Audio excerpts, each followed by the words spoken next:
On the Banks of Plum Creek by Laura Ingalls Wilder, Chapter 17, Moving In. In the sunny morning, Ma and Laura helped carry everything from the dugout up to the top of the bank and load it in the wagon.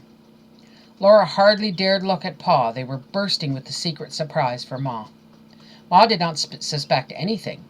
She took the hot ashes out of the little stove so that Pa could handle it. She asked Pa, "Did you remember to get more stovepipe?" "Yes, Caroline," Pa said. Laura did not laugh, but she choked. "Goodness, Laura," Ma said. "Have you got a frog in your throat?"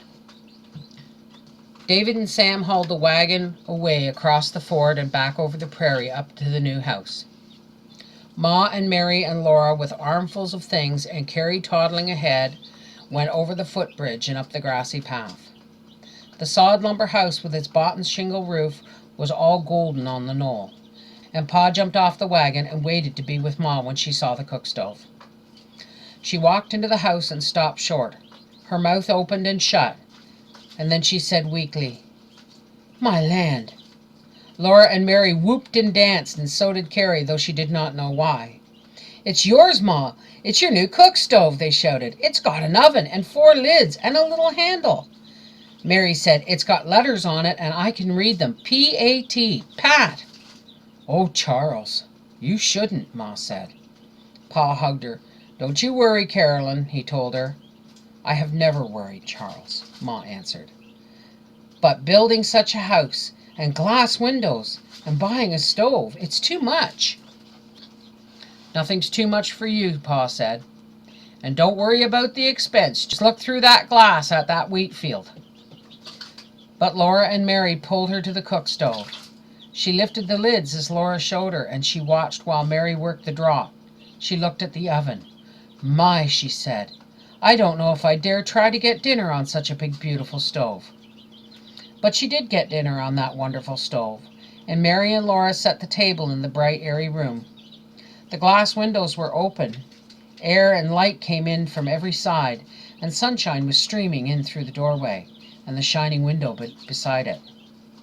It was such fun to eat in that big, airy, light house that after dinner they sat at the table just enjoying being there. "Now this is something like," Pa said. They put up the curtains. Glass windows must have curtains, and Ma made them of pieces of worn-out sheets, starched crisp and white as snow. She edged them with narrow strips of pretty calico. The curtains in the big room were edged with pink strips from Carrie's little dress that had been torn when the oxen ran away. The bedroom curtains were edged with strips from Mary's old blue dress. That was the pink calico and the blue calico that Pa brought home from town long ago in the big woods. While Pa was driving nails to hold the strings for the curtains, Ma brought out 2 long strips of brown wrapping paper that she had saved. She folded them, and she showed Mary and Laura how to cut tiny bits out of the folded paper with the scissors. When each unfolded her paper, there was a row of stars. Ma spread the paper on the shelves behind the stove.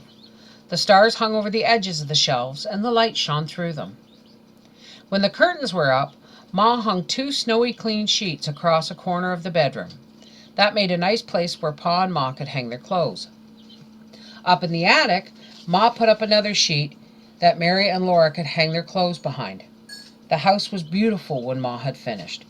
Pure white curtains were looped back on each side of the clear glass windows. Between those pink-edged snowy curtains the sunshine streamed in. The walls were all clean, piney-smelling boards, with the skeleton of the house against them, and the ladder going up to the attic. The cook stove and its stovepipe were glossy black, and in that corner were the starry shelves. Ma spread the between meals red check tablecloth on the table, and on it she set the shining, clean lamp. She laid there the paper-covered Bible, the big green Wonders of the Animal World, and the novel named Milbank. 2 benches stood neatly by the table. The last thing, Pa hung the bracket on the wall by the front window, and Ma stood the little tiny shepherdess on it. That was the wood-brown bracket that Pa had carved with stars and vines and flowers for Ma's Christmas long ago. That was the same smiling little shepherdess, with golden hair and blue eyes and pink cheeks, her little china bodice laced with china gold ribbons, and her little china apron and her little china shoes. She had traveled from the big woods all the way to Indian Territory and all the way to Plum Creek in Minnesota, and there she stood smiling. She was not broken. She was not nicked or even scratched. She was the same little shepherdess, smiling the same smile.